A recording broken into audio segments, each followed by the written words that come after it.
오늘은 가족구원과 가정교회라는 제목으로 말씀을 나누겠습니다. 오늘 본문 구절에 해당하는 구절은 다 잘 아시는 사도행전 16장 31절입니다. 제가 그 영어 본문으로 먼저 띄워놨고요. 그것에 대해서 이제 여러 그 버전의 그 번역본들이 어떻게 표현하고 있는지를 올려놨습니다.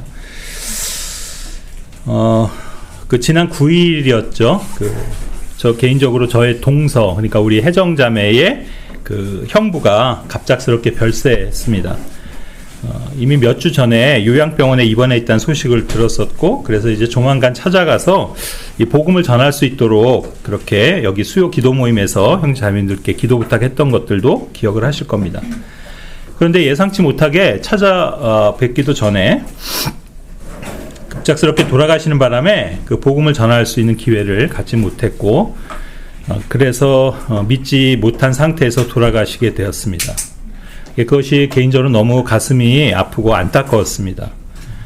그리고 참으로 그래서 무거운 마음으로 그 한 주간을 지내게 되었고, 다시 한번 가족과 친척들의 구원에 대해서 생각하지 않을 수 없었습니다. 그러면서 이 구절을 다시 떠올리며 묵상하게 되었습니다.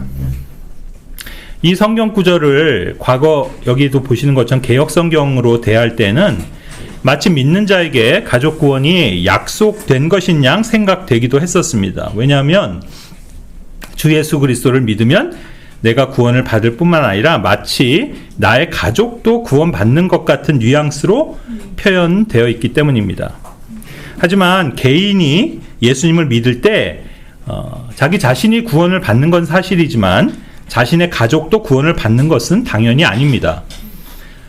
이 구절의 정확한 의미는 내가 주 예수 그리스도를 믿으면 내가 구원을 받을 거고, 나의 집, 그러니까 내 가정도 주 예수 그리스도를 믿으면 구원을 얻게 된다는 뜻입니다. 그러니까 내가 예수님을 믿으면 구원 받듯이 또 내 아내도 믿어야 구원 받고, 그리고 내 자녀들도 믿으면 구원 받을 수 있다는 뜻으로 내 가족 구성원들 모두는 각자가 믿어야 모두 구원에 이르는 것입니다. 그래서 가족 중 어느 한 사람이 믿는다 해서 나머지 가족 전체가 뭐 자동적으로 구원받는 것이 아니며 또 한 사람이 먼저 구원받았다 하여 언젠간 그의 가족 모두가 다 구원받을 거라고 그렇게 약속하는 것도 아닙니다. 그런데도 여기서 굳이 한 개인의 구원을 이야기하면서 가족의 구원을 함께 언급했다는 점을 주목해야 할 필요가 있습니다. 이 구절이 제시하는 그 배경을 먼저 살펴봅시다. 이거 혹시 하나씩 안 되네요? 하나씩이요? 예.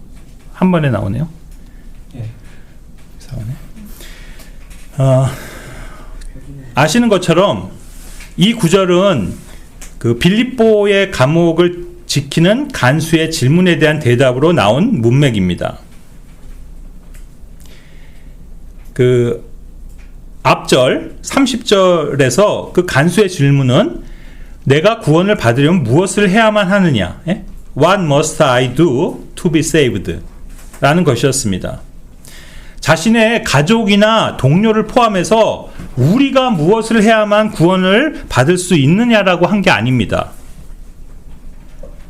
내가 어떻게 하면 구원을 받을 수 있느냐라고 질문을 한 거죠.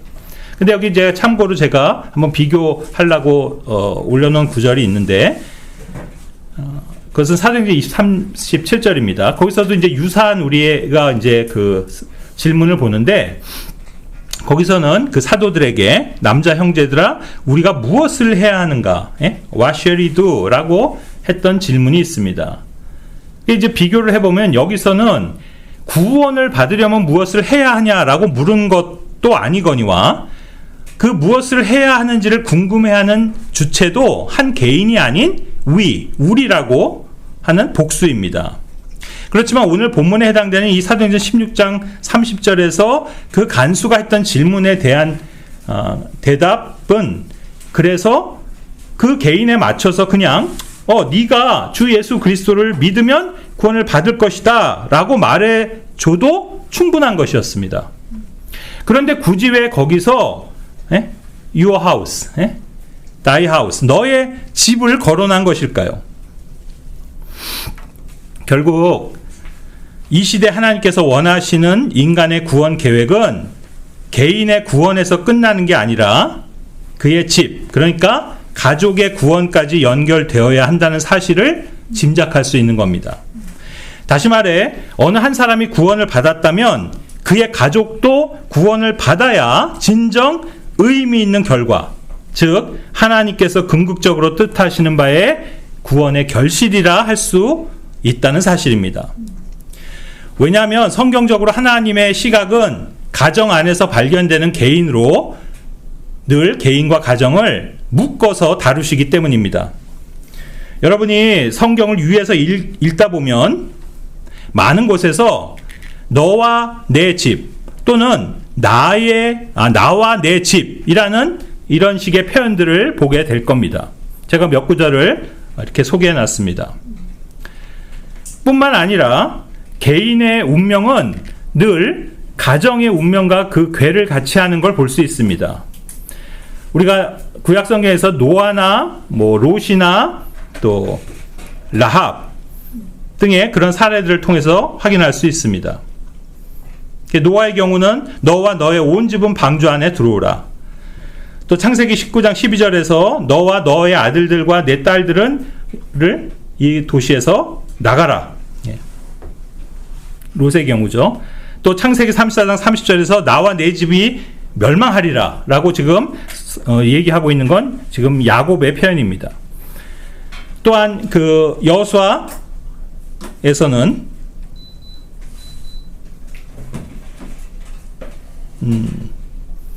너와 내 집, 즉 여기서는 라합이죠. 그 라합의 집이 구원받게 될 것, 살게 될 것을 말씀하고 있습니다.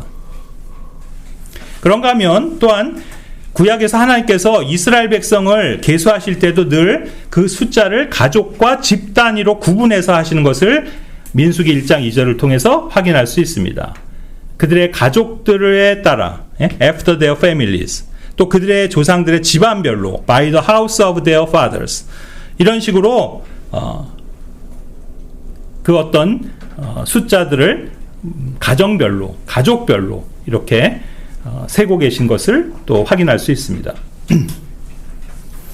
이렇듯 개인과 가족은 밀접한 관련이 있습니다. 그래서 개인의 구원 역시 끝이 아니라 어떤 의미에선 시작이라 할 수 있는데, 특별히 그가 속한 집, 가정 구원의 출발이며, 그렇게 구원받은 가정은 또한 바로 지역교회의 시작이 되는 것입니다. 그러므로 비유적으로 말해 교회는 구원받은 한 가정입니다. 자, 여기 그 진리를 보여주는 비유적인 모형의 샘플 하나를 먼저 소개해 볼까 합니다. 바로 방주 안에 들어가 물의 심판을 받은 노아와 그의 가족입니다. 베드로전서 3장 20절은 그 방주 안에서 소수인 8명의 혼들이 물에 의해 구원받았느니라 선언하고 있습니다. 알다시피 물의 홍수가 시작되기 전에 방주에 들어가 구원받은 사람은 노아를 포함해 그 8이라는 소수의 사람들이었는데, 그들은 다름 아닌 노아의 아내 그리고 세 아들과 자부들이었습니다. 이제 물이 온 세상을 뒤덮어서 물고기를 제외한 모든 호흡이 있는 생물들은 물속에 잠겨 죽임을 당했습니다. 그러나 유일하게 생존한 그 생명들은 오직 방주 안에 들어가 있던 생물들이었습니다.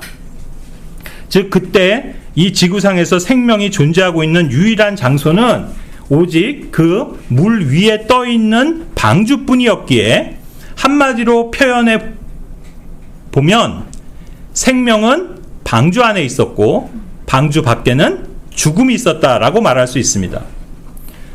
물은 죽음을 가져온 심판이었고, 그 물의 심판을 불러온 것은 세상에 관영한 죄였습니다. 이것은 오늘날 복음에서도 완벽한 예표가 됩니다. 이미 정죄받아 영적으로 죽어있는 죄인들의 세상 안에는 생명이 없고, 오직 생명은 하나님의 아들이신 예수 그리스도 안에만 있습니다. 그리고 그 예수님 안으로 들어와 있는 사람들은 구원을 받고 생명을 누리지만 예수님 밖에 있는 사람들은 심판을 받고 죽음을 당하는 것입니다. 그런데 그때 유일하게 생명이 있는 그 방주라는 공간에 들어가 있는 사람들은 노아라는 인물로부터 파생된 한 가정이었습니다. 다시 말해 오직 한 가정만이 방주 안에서 생명을 누리고 있었고 나머지 모든 인간들은 심판의 물 아래에서 죽음으로 존재했던 겁니다. 이것을 오늘날에 대입해 보면 이 세상은 죄로 정죄받아 있는 가운데서 유일하게 생명을 얻어 누리고 있는 사람들이 있는데 그들은 예수 그리스도 안으로 들어와 있는 교회라 불리는 소수의 사람들로 그 역시 가족이며 한 가정입니다. 에베소서 2장 19절입니다. 그러므로 이제 너희는 더 이상 타국인들이 아니요 외국인들도 아니니 오직 성도들과 같은 동료 시민들이요 하나님의 집안에 속한 자들이라. And of the household of God. 에베소서 3장 15절은 그분께로부터 하늘과 땅에 있는 온 가족이 이름 지어져 있다. 온 가족, whole family로 교회를 표현하고 계십니다. 그러니까 하나님의 시야에서 보자면 지금 이 세상은 하나님의 정죄의 그 물 아래로 죽어있는 죄인들과 방주 안에서 생명을 지닌 한 가정밖에 없는 것이라 할 수 있고 그 한 가정은 곧 하나의 교회입니다. 다시 말해 교회는 여럿이 아니라 오직 하나라는 뜻입니다. 예를 들어 지금도 하나님이 이 땅을 내려다 보실 때 여기에는 장로교인들이 있구나. 또 저기에는 감리교회가 있구나. 또 뭐 여기에는 독립침례교회가 있구나. 또 여기는 무슨 선교회가 있구나. 이렇게 그런 식으로 교회를 나누지 않으신다는 의미입니다. 이 세상 위에 떠 있는 교회는 오직 하나일 뿐입니다. 그것을 상징적으로 보여주는 게 하나의 가정입니다. 그래서 실제로 눈으로 목격할 수 있는 소위 지역교회라 불리는 것도 마찬가지로 역시 가정이며 교회의 온전한 샘플은 가정입니다. 그런 면에서 가족구원은 가정교회의 시작이며 완성입니다. 그러므로 구원받은 그리스도인이 가장 첫 번째로 힘써야 하는 삶의 영역은 다름 아닌 가족구원에 있습니다. 민족보고만이 세계보고만이 하는 이런 거창한 캐치프레이즈들은 실상 하나님이 뜻하시는 바에 그리스도인들을 향한 계획이 아닙니다. 그렇기 때문에 현대의 교회들이 강조하는 이른바 복음 전파와 선교의 개념, 그리고 더 나아가 교회 사역의 방향과 목표가 대다수의 경우 왜곡되어 있다고 볼 수 있는데 그 이유는 우선순위가 뒤바뀌어 있어서입니다. 그래서 수많은 지역의 선교사를 파송하고 교회를 세우고 많은 구령사업의 치적들을 자랑하면서도 정작 자기 가족은 구원하지도 못한 그런 목회자, 선교사, 사역자들로 불리는 사람들이 그렇게도 많은 겁니다. 좀 극단적으로 표현을 해보자면 그래서 수백, 수천 또는 수만 명의 다른 영혼들은 구원했는데도 정작 내 아내, 내 자녀들은 구원받지 못했다면 그건 복음 사역의 대성공이 아니라 완전한 실패입니다. 제가 늘 강조하지만 오늘날 교회들은 늘 어떤 수치적인 결과물에 집착하고 거기에 의의를 둡니다. 예를 들어 교인이 몇 명이니, 몇 개 교회를 세웠느니, 몇 명의 선교사를 파송했고, 몇 개 국가들에 보냈고, 얼마의 헌금이 거쳤고. 하지만 하나님의 기준은 늘 사람들의 그 숫자에 있지 않다는 사실을 기억해야만 합니다. 신명기 7장 7절입니다. 주께서는 너희가 어떤 백성보다도 수가 많아서 너희 위에 그분의 사랑을 두시거나 너희를 선택하신 것이 아니니라. 이는 너희가 모든 백성들 중 가장 적은 수였기 때문이라. 이것이 진리입니다. 하나님은 한 사람에 관심이 있으십니다. 하나님은 한 가정을 사용하십니다. 하나님의 의는 언제나 다수가 아닌 소수에 작용합니다. 하나님의 진리는 항상 많은 사람들이 북적대는 그 넓은 문에 있는 게 아니라 찾는 이가 적고 좁은 길로 이어지는 그 문에 있다는 사실입니다. 마태복음 7장의 말씀처럼요. 그러므로 단적으로 진리와 비진리를 쉽게 구분할 수 있는 법이 있다면 그건 많은 사람들에게 환영받거나 인기가 있는 것, 그리고 많은 사람들이 몰려들거나 추종하는 곳, 그것들은 진리가 아니라고 생각하면 거의 틀리지 않습니다. 아무튼 한 사람이 구원받았다면 이제 그의 온 집안도 구원받아야 하는 것이 중요합니다. 그런데 그렇다면 성경이 말하는 가족의 정의는 무엇이고 또 그 범위는 어디까지일까요? 소위 내 사돈의 팔촌까지를 다 나의 가족 또 나의 집이라고 말하는 걸까요? 다시 한번 그 예표인 방주 안으로 들어간 노아 가족을 생각해 봅시다. 노아가 준비한 그 방주에 들어가도록 허락된 가족은 소위 노아의 직계 비속에 속한 가족들이었음을 창세기 6장 18절을 통해서 확인할 수 있습니다. 너와 너의 아들들과 너의 아내와 너의 아들들의 아내들. 그러니까 오늘날 용어로 말을 하자면 직계 존속에 해당하는 사람은 포함되지 않았습니다. 여기 표에 보시는 것처럼 노아의 아버지는 라멕이라는 인물이었는데 물론 그는 홍수가 오기 전에 먼저 죽었지만 분명한 건 그의 아내, 그러니까 노아의 어머니도 존재했고 또 노아 이후로도 라멕은 수많은 자녀들을 낳았다는 것입니다. 그러니까 노아에게는 형제들이 있었고 또 그들로부터 나온 자녀들, 그러니까 노아가 삼촌에 해당하는 조카들도 있었을 것이고 심지어는 그의 할아버지인 무드셀라는 무려 969년을 살면서 자식들을 낳았기 때문에 노아에게 사촌에 해당하는 사람들도 많았을 것이 틀림없습니다.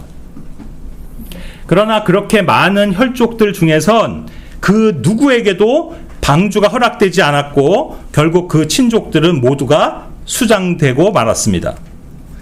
그러므로 방주 안에 있던 노아의 가정이란 오직 노아 아래에 속한 가족들이었던 겁니다. 자, 여기서 우리는 어떤 사실에 도달할 수 있을까요? 결론부터 말씀을 드리자면 저 위에 있는 것처럼 성경이 정의하는 너와 너의 집에 너에게 속한 집이라는 표현이나 또 나의 집, 나의 가족이라고 할 때에는 그것은 항상 가장인 나를 중심으로 나의 책임과 권한이 미치는 사람들을 의미하는 겁니다. 다시 말해 가정을 이끌고 있는 가장, 주로는 아버지와 남편 된 자이겠지만 경우에 따라서는 남편이 없는 경우는 어머니가 될 수도 있습니다. 그 가장 아래로 속한 식구들을 정의하는 겁니다. 자, 여기 예를 들어 아직 싱글인 어떤 구원받은 그리스도인이 있다면 그에겐 아직 구원받지 못한 부모와 육신의 다른 형제 자매들이 있을 겁니다. 그리고 대부분은 그들과 여전히 한 집에 같이 살고 있을 겁니다. 그래서 육신적으로야 당연히 그들은 가족입니다. 하지만 지금 성경이 말하는 가족 구원이나 또 성경 진리의 가르침에 대해 책임감을 가져야 하는 그 가족에는 해당하지 않습니다. 물론 우리는 당연히 그 믿지 않는 모든 가족들에게도 복음을 전해야 하고 그들도 구원받도록 기도해야 하고 힘써야 하지만 그들을 영적으로 내가 책임져야 하는 가족이라고 보지는 않는다는 뜻입니다. 또한 먼저 구원받은 어떤 가장인 남자가 있다면 그리고 그에게 아직까지는 구원받지 못한 아내 또 자녀들이 있다면 그들은 그 남편이자 아버지인 남자에게 있어서 구원과 진리의 지식으로 인도해야 할 가족인 게 분명합니다. 그런데 만약 그 남자가 그들뿐 아니라 자신의 부모도 같이 모시고 사는 사람이라고 한다면, 즉 3대가 같이 모여 사는 가족인데 그 가운데서 그 남자가 먼저 구원을 받은 것이라면 자신의 부모, 즉 할아버지, 할머니도 그 남자에게 속한 가정으로 분류하실까요? 그렇지 않다는 겁니다. 일반적으로 넓게는 함께 사는 혈통의 사람들 모두를 가족이라고 우리는 부르지만 실제로 경우에 따라선 어떤 가정들은 보면 직계뿐이 아니라 거기 뭐 조카나 뭐 삼촌 관계인 고모나 이모가 같이 사는 경우들도 있을 거고 또 사위나 며느리도 있을 겁니다. 그렇지만 지금 성경이 그 영적인 삶을 책임져야 하는 공동 운명체로서의 가족을 말할 땐 그 기본적 단위는 항상 결혼한 남자와 아내 그리고 그들에게서 태어난 자녀들에게 1차적으로 제한됩니다. 그래서 창세기 2장 24절은 남자가 자기 아버지와 자기 어머니를 떠나 자기 아내와 결합해서 그들이 한 육체가 될 거라고 말하고 있습니다. 이것이 가족의 기본 단위입니다. 그러니까 우리가 모든 육신의 가족들, 더 넓게는 친척들까지도 구원하기 위해서 열심히 복음을 전해야 하는 것은 틀림없는 사실이지만 그렇다 하여 그들 모두를 구원하지 못하는 책임을 그 개인에게 묻지는 않으십니다. 하지만 구원받은 남편이라면 구원받은 아내를 책임져야 합니다. 그리고 구원받은 남편과 아내라면 이제 그 자녀들의 구원만큼은 반드시 책임져야 합니다. 그리고 또 구원받은 남편 권위 아래에 있는 구원받은 아내, 구원받은 자녀들이라면 이제 그들이 진리 안에서 걸어가도록 가르치고 양육해야 할 책임이 남편과 아버지인 그 가장에게 있는 겁니다. 그래서 그런 단계가 되면 비로소 우리는 그 가정 안에서 교회를 발견하는 것입니다. 어쩌면 이것이 가정교회의 본질이라 할 수 있습니다. 그러므로 둘 다 믿지 않는 상태에서 결혼했다가 어느 한쪽 배우자가 먼저 구원받게 될 경우 그 다른 배우자와 가급적 이혼하지 않고 살아야 하는 그 성경적인 이유가 어디에 있다라고 가르치고 있습니까? 바로 아직 구원받지 못한 그 배우자와 자녀들을 구원하기 위해서라고 고린도전서 7장 12절부터 14절이 가르칩니다. 또한 교회 안에 감독자로 임명되는 장로의 자격을 말할 때 왜 성경은 그가 한 아내의 남편이어야 하며 또한 자녀들을 복종하게 하며 자기 집을 잘 다스려야 한다라고 디모데전서 3장 2절부터 5절에서 말씀합니까? 바로 가정이 교회의 기초가 되기 때문입니다. 제가 볼 때 오늘날 교회들 안에 사역자들이라 불리는 사람들이 갖고 있는 많은 문제들은 바로 자신의 가정에서부터 출발합니다. 교회 성도들에게는 순종과 복종을 가르치지만 정작 자기 아내와 자녀들은 남편이자 아버지인 자신에게 전혀 복종하지 않습니다. 그래서 사역자의 아내된 자가 남편을 버리고 떠나기도 하고 그래서 소위 목회자라고 하면서도 이혼하는 경우들도 많으며 또 그 자녀들은 말씀대로 순종해 살지도 않거나 심지어는 구원도 받지 못한 경우들을 보게 되는데 도대체 그걸 어떻게 이해해야 할까요? 실상이 이렇다면 설사 외적으로 많은 업적을 이루었고 뭐 성공적인 사역물이 있다 한들 과연 그게 다 무슨 의미가 있을까요? 노아는 방주를 그렇게 커다랗게 지어놓고는 결국 겨우 자기 식솔들 7명밖에는 방주에 집어넣지 못했다 해서 그의 평생의 사역은 실패라고 말할 수 있을까요? 아닙니다. 오히려 그의 사역은 대성공이었습니다. 왜냐하면 그는 그의 온 가족을 구원했기 때문입니다. 오늘날에도 많은 사람들을 구령하는 데 성공하고 뭐 많은 교인을 확보하고 곳곳에 교회를 세우고 그 밖에 수많은 영적 업적을 이루었다 하더라도 자기 가족을 구원하지 못하고 진리의 삶으로 인도하지 못한다면 큰 의미가 없습니다. 그러므로 모든 구원받은 그리스도인의 첫 번째 사역지는 자신의 아내와 자녀들이 있는 자기 가정인 것입니다. 이 영역에서의 실패는 그 어떤 말로도 핑계나 변명이 될 수 없습니다. 왜 오늘날 많은 그리스도인 부모들이 하는 그 대표적인 변명의 말이 있지 않습니까? 뭡니까? 정말이죠. 자식은 부모 뜻대로 되질 않는 것 같아요. 물론 부모의 뜻대로 되지 않을 수는 있습니다. 그러나 하나님의 뜻대로는 반드시 되도록 해야 합니다. 뭡니까? 그분께서는 모든 사람이 구원받고 또 진리의 지식에 이르기를 원하시느니라. 자식이 대학은 부모가 뜻하는 곳으로 진학하지 않을 수도 있고 직업은 부모가 원하는 걸 하지 않을 수도 있습니다. 결혼 배우자는 부모 성에 차지 않는 사람을 데려올 수는 있습니다. 그러나 다른 건 몰라도, 그 모든 건 몰라도 자녀가 구원을 받고 진리의 지식에 이르도록 하는 그 하나님의 뜻만큼은 믿는 그리스도인 부모라면 반드시 이루어내야 하는 사명입니다. 즉 그리스도인에게 가정만큼은 어떤 변명이나 합리화도 통하지 않는 책임의 영역인 것입니다. 그리고 이것이 이루어지는 가정을 만날 때 우리는 비로소 그 가정 안에서 교회의 모습을 발견하게 됩니다. 이것이 지역교회 기초는 가정이어야 한다고 말하는 이유며, 그래서 누구누구의 집안에 있는 교회라는 그 짧은 성경적 표현의 위대함을 깨닫게 됩니다.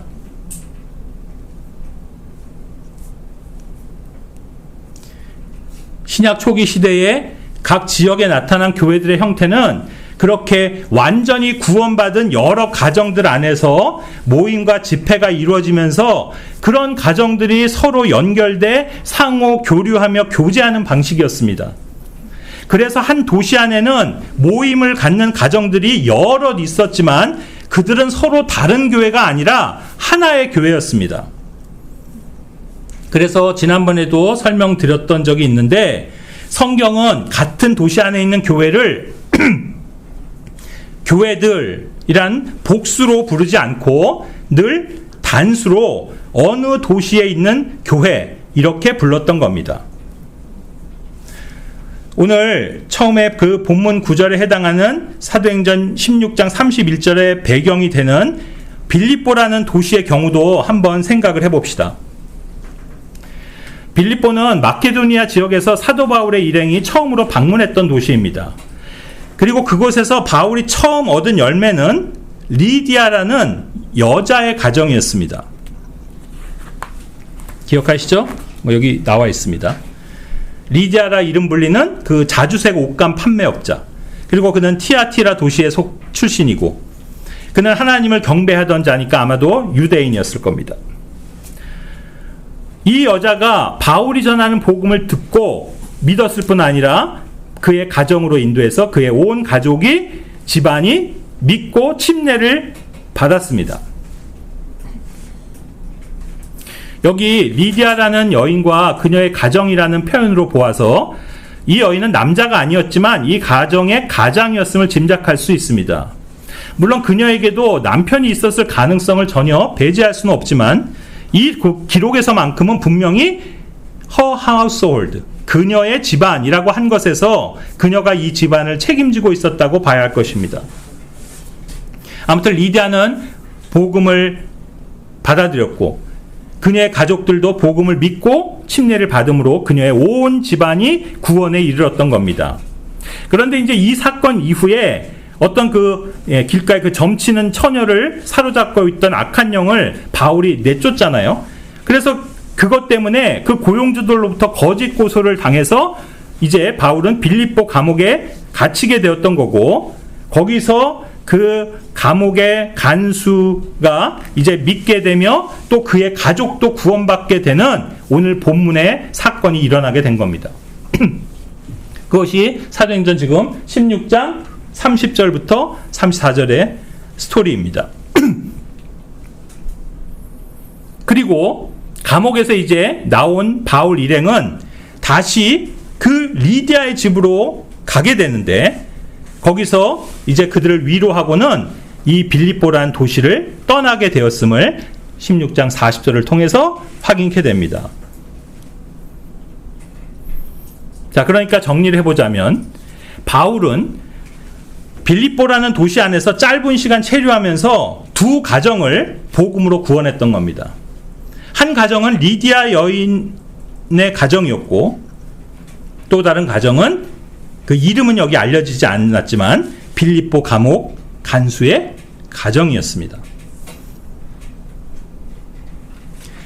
그러므로 이게 이제 대략 AD 52년경 정도로 추측을 하는데, 그때 바울의 복음 전파로 빌립보에는 믿는 두 가정이 생겨났고, 아마 그들을 통해 빌립보라는 도시 안에서도 많은 사람들이 주 예수님께 돌아오는 구원의 역사가 일어났을 겁니다. 그런데 사실 상식적으로 생각해 볼 때 바울이 빌립보에 오기 전까지 이 리디아라는 여인과 그 감옥의 간수 가정이 서로 알고 지냈을 확률은 거의 없을 겁니다.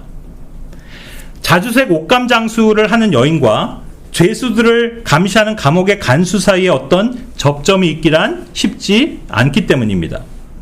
더구나 리디아는 빌립보 태생도 아니고 티아티라 도시 출신의 유대인이며, 그 간수는 아마도 헬라인이나 로마인이었을 것이기에 그들이 서로 알고 지내는 사이였을 가능성은 매우 희박합니다. 하지만 분명히 추측해 볼 수 있는 사실은 그 둘이 똑같이 바울을 통해 복음을 듣고 구원받고 난 이후에 서로 알게 되었을 거란 점입니다. 리디아는 바울의 입을 통해 그 밤에 감옥에서 벌어진 일과 또 그 간수의 가족들이 구원받은 사건을 듣지 않았을 리 만무하고, 그 간수 또한 리디아라는 여인과 가정이 자기들의 앞서 구원받고 침례받은 사실을 바울로부터 들었을 것입니다. 자, 그렇다면 바울이 빌립보를 떠난 이후에 그들은 서로 가까워졌고 함께 교제하며 교류하지 않았을까요? 저는 틀림없이 그랬을 거라고 생각합니다. 왜냐하면 그 순간까지 빌립보라는 도시 안에서 예수 그리스도를 믿고 구원받은 가정은 오직 이 두 가정뿐이었기 때문입니다. 두 가정에 속한 소수의 사람들이었으니 서로 방문하기도 쉬웠을 겁니다. 어쩌면 하루는 리디아 집으로 그 간수의 식구들이 와서 같이 주의 빵을 떼고, 또 다른 날에는 리디아 가족들이 그 간수의 집으로 방문해서 같이 만찬을 나누었을 것입니다. 이 두 가정은 한 도시 안에 있는 서로 다른 가정이고, 또 별개로 다른 타이밍에 구원을 받았지만 그들은 두 개의 교회가 아니라 하나의 교회인 겁니다. 이제 그 두 가정을 통해 전해진 복음으로 말미암아 빌립보라는 도시 안에는 많은 그리스도인들, 또 많은 그 그리스도인의 가정들이 생겨났습니다. 우리는 그것을 그로부터 한 10년 정도 지난 시점인 AD 62년경에 쓰여진 빌립보서를 통해 확인할 수 있습니다.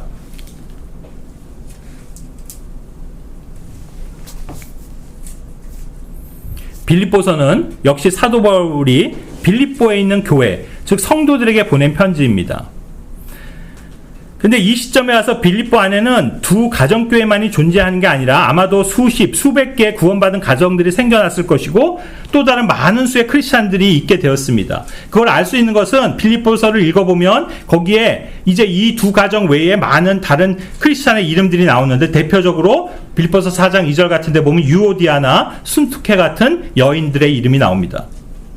그렇지만 바울이 이 편지는 어느 한 가정이나 또는 오늘날 사람들이 구분하는 것처럼 여러 교회로 인식해서 보내지지 않았습니다. 오직 빌립보라는 도시 안에 있는 많은 크리스찬들을 이 성경은 다음과 같이 나누고 있습니다. 1장 1절, 예수 그리스도의 종들인 바울과 디모데우스는 빌립보에 있으며 그리스도 예수 안에 있는 감독들과 집사들과 더불어 모든 성도들에게 편지하노라. 자, 여기 이 구절은 교회 안에 직분들이 정착되는 완전한 신약교회 형태를 보여주고 있습니다. 감독들과 집사들이 이미 빌립보 도시 안에 있는 것을 보게 되는데, 그들은 빌립보 안에 있는 어느 교회 안의 감독들이나 집사들이 아니라 그냥 빌립보 안에 있는 감독들과 집사들로 불리고 있는 겁니다. 무슨 뜻이냐면 빌립보라는 도시 안의 성도들을 그냥 하나의 교회로 보는 것입니다. 이것이 오늘날 교파나 교단 그리고 교회명으로 나뉘어져 있는 그런 교회들에 익숙하다 못해 푹 젖어 있는 우리들의 사고체계 안에서는 쉽게 상상이 가기 어려운 모습이 될 수도 있습니다. 즉 오늘날 우리들 머릿속을 지배하고 있는 교회 개념은 같은 도시 안에도 A라는 교회가 있고 또 B라는 교회 이름의 교회가 있고 그런 식으로 수십, 수백, 수천 개의 교회들이 존재하면서 그 각각의 교회들 속에는 자체적으로 감독자인 장로들과 집사들이 다 있는 겁니다. 그런데 지금 확인한 대로 그런 식으로 교회가 나눠지는 게 아니기에 원래는 장로나 집사 같은 직분들도 도시 단위로 임명되었던 겁니다. 바로 디도서 1장 5절이죠. 이런 까닭에 내가 너를 크레트에 남겨두었으니 내가 부족한 것들을 정리하고 내가 너를 지명한 것처럼 모든 도시에 저마다 장로들을 임명하게 하려 함이라. 자, 바울이 디도를 크레타에 보낸 이유는 그곳에 있는 각 도시마다 장로들을 임명하기 위함이라고 지금 밝히고 있습니다. 도시 안에 교회들이 많아서 그 각 교회마다 장로를 임명하는 게 아니라 한 도시 안에 교회는 하나이기에 그 도시 안에서 장로들을 임명하는 겁니다. 그래서 사도행전 20장 17절에서 사도 바울이 밀레투스에서 에베소로 사람을 보내 그곳에 장로들을 불렀을 때도 이렇게 표현이 되어 있는 겁니다. 그가 밀레투스에서 에베소로 사람을 보냈고 교회 장로들을 불렀더라. 자, 여기 잘 보십시오. 교회들의 장로들이 아니라 단수 교회의 장로들입니다. 에베소라는 도시 안의 교회도 하나의 교회이지 여러 교회들이 아닌 겁니다. 이해가 오시는지 모르겠습니다. 그러므로 우리는 이제 이런 깨달음에 도달합니다. 한 도시 안에 있는 교회는 여러 가정들로 연결되어 있는 하나의 교회라고 말입니다. 같은 교파로 연결되어 있는 게 아닙니다. 같은 복음으로 연결되어 있는 겁니다.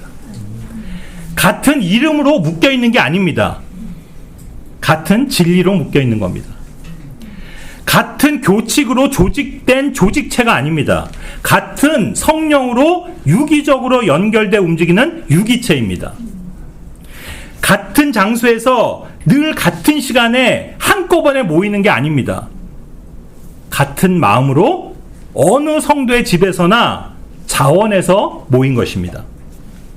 만약 오히려 그 가운데 어떤 그리스도인들이 자기들끼리만 같은 명칭을 붙여서 부르면서 어떤 특정한 아이덴티티를 사용해 모이기 시작하면 그것이 바로 오늘날 우리가 목격하고 있는 바의 그 여러 종류의 교회들인 겁니다. 자, 그렇다면 우리는 이런 어려움에 빠집니다.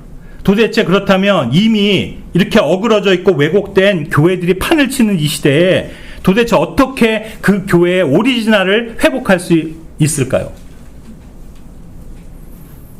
저는 그 첫걸음은 가정교회 형태를 회복하고 그 길을 따라가는 거라고 생각합니다. 기독교가 어떻게 하든 지금까지 교회들이 무슨 전통을 지켜왔든 대다수 그리스도인들이 어떤 식으로 모이고 또 어떤 형태로 교회를 만들어가든 아무 상관없습니다. 중요한 건 하나님의 시각에만 맞으면 되는 겁니다. 다시 한번 강조하지만 초대교회 시대의 교회 원형은 가정교회였습니다. 다시 말해 온전히 구원받은 한 가정의 집에서 성도들이 모였습니다. 그리고 그렇게 모이는 집들이 한 도시 안에도 여럿 있었습니다. 그들은 서로 같은 믿음과 같은 진리와 같은 영으로 연결되어 있었기에 수시로 서로 방문했고, 사도행전 2장 46절이나 20장 2절의 표현처럼 from house to house, 집에서 집으로 옮겨가며 모였습니다. 그런데 많은 경우 한 집안에는 가장인 남자가 있기 마련이고, 그들은 대부분 육신적으로는 아버지였습니다. 그래서 대부분 나이가 든 남자들이었기에 그들을 다른 말로 엘더, 장로라고 불렀습니다. 그렇다고 모든 가정의 가장들이 단순히 육신의 나이가 많다는 의미에서의 장로들이라고 해서 그 도시 안에 있는 그리스도인들의 감독자 역할을 할 수 있는 건 아니었습니다. 육신적으로 나이가 들은 것뿐 아니라 영적으로도 경륜이 있고 성숙한 장로들이어야 감독자로 지명될 수 있었던 겁니다. 바로 그에 대한 지침이 디모데전서 3장과 디도서 1장입니다. 그러니까 어떤 감독자로 임명된 장로가 있다면 그는 기본적으로 자기 가정의 가장인 장로이면서 동시에 다른 그리스도인 가정들을 영적으로 세워주는 권위와 책임을 지닌 장로입니다. 그리고 당연히 한 도시 안에는 여러 장로들이 있었을 테니 성경은 항상 그들을 장로들, 엘더스라고 복수로 표현하는 것입니다. 또한 그런 장로들처럼 동일하게 성도들을 섬기는 집사의 직분으로 임명되는 그런 가장들도 있는 겁니다. 그러므로 당시에는 가정이 교회였고 곧 교회가 가정이었습니다. 자, 지금부터 그 근거를 몇 가지 보여드리도록 하겠습니다. 앞서도 언급한 구절이지만 내용인데, 감독의 자격 중에 하나가 접대하는 일에 자신을 내줘야 한다. 예? Given to hospitality라고 2절에 그런 항목이 있는데, 자, 이 말의 뜻은 기본적으로 뭡니까? 접대, 대접을 잘한다는 거죠. 손님을. 자기 집으로 오는 성도들을 잘 대접한다는 의미입니다. 물론 오늘날에야 우리가 누구를 바깥으로도 초대할 수 있죠. 네? 형제요, 오늘 저녁 내가 살게. 아웃백으로 와. 그리고 내가 저기 후식으로 차는 커피는 스타벅스에서 사줄게. 뭐 그렇게 그것도 하나의 뭐 접대하는 게 될 수 있을지 모르지만, 성경이 원래 말하는 의미는 뭐 당시엔 그런 것도 없고 집에서 음식과 또 잠자리와 그런 것들을 제공하는 이런 대접을 의미하는 겁니다. 자, 그렇다면 생각해 봅시다. 바로 그것을 잘하는 것이 감독의 하나의 자격이라고 한다면 왜 성도들이 감독자의 집에 오는 겁니까? 간단합니다. 그 집에서 모이기 때문입니다. 집이 교회 모임 장소로 활용되고 있기 때문입니다. 디모데후서 3장 6절입니다. 이는 이런 유형에 속한 자들 중에는 집들로 몰래 기어 들어가서 죄들에 눌려있고 다양한 정욕들에 이끌린 미련한 여자들을 포로로 이끌어가는 자들이 있기 때문이라. 자, 이 구절은 어떤 경건의 능력을 부인하는 종류의 사람들을 경계하는 것을 주문하는 구절인데, 여기서 주목할 것은 그들이 어디로 몰래 기어 들어온다고 했습니까? 예? 집들입니다. 집으로 몰래 기어 들어온다니까 무슨 좀도둑이 잠자고 있을 때 몰래 들어오는 걸 말한다고 생각하십니까? 아닙니다. 이것은 어떤 영적으로 탈선시키려는 누룩 같은 존재들이 집 안으로 침투한다는 뜻입니다. 그렇다면 왜 집들입니까? 바로 교회가 집에 있기 때문입니다. 다시 말해, 집에서 성도들이 모이고 집이 곧 교회 집회 장소이기 때문에 집으로 기어 들어온다는 이 말은 곧 교회로 들어온다는 뜻입니다. 요한이서 10절입니다. 만일 어떤 이가 너희에게 오면서 이 교리를 가지고 오지 않는다면 너희의 집 안으로 그를 영접하지 말고 하나님께서 그를 성공하게 해주기를 기원하지도 말라. 자, 여기 이단 교리를 가지고 오는 자를 집 안으로 들이지 말라고 하시는데, 즉 안으로 들어오지 못하게 하는데 어디 아닙니까? 오늘날 우리가 보는 그 교회당, 예배당들입니까? 그래서 교회당마다 출입문에 신천지 출입금지를 써놓는 게 이 구절의 뜻입니까? 아닙니다. 여기서도 집안으로 들이지 말라는 겁니다. 어떻게 그리스도의 교리가 아닌 다른 교리가 집안으로 들어올 수 있습니까? 그래서 뭐 나는 여호와의 증인이나 몰몬교나 신천지가 집배를 누르면 절대로 대문만 열어주지 않으면 이 구절대로 하는 겁니까? 그런 뜻이 아닙니다. 어떤 잘못된 교리를 지닌 자들이 내 집안에 들어올 수 있는 겁니다. 왜냐하면 집에서 교회가 모이고 가정이 교회이기 때문입니다. 그래서 거짓 교리가 집으로 들어오게 되는 이 상황은 곧 교회 안으로 거짓 교리가 침투하는 것을 뜻하는 말입니다. 이렇듯 가정이 교회의 근간이 된다는 측면으로 볼 때도 그래서 가족 구원은 이루어지면 좋고 뭐 안 돼도 그만이 그런 게 아닙니다. 만약 남편과 아내 둘 중 한 명만 구원받았다든지 또는 부모는 구원을 받았는데 자녀들은 구원받지 못한 그런 가정이라면 과연 그 가정 안에서 교회가 모일 수 있을까요? 또한 그 가정을 통해 하나님의 교회를 드러낼 수 있을까요? 아닙니다. 그래서 이렇게 말씀드립니다. 진정 우리가 주님 안에서 꿈꾸는 이상적인 그리스도의 삶, 그러니까 개인과 가정과 교회가 분리되는 게 아니라 하나의 성별된 삶을 이루어 사람과 삶 그 자체가 교회인 모습이 실현될 수 있으려면 먼저는 내가 책임지는 가족 구성원 모두가 구원받아야 하며 또한 내 가정이 진리의 기둥과 터전 위에 있어야 하는 것입니다. 디모데전서 3장 15절 말씀을 다 함께 읽음으로써 오늘 말씀을 줄이도록 하겠습니다. 디모데전서 3장 15절입니다.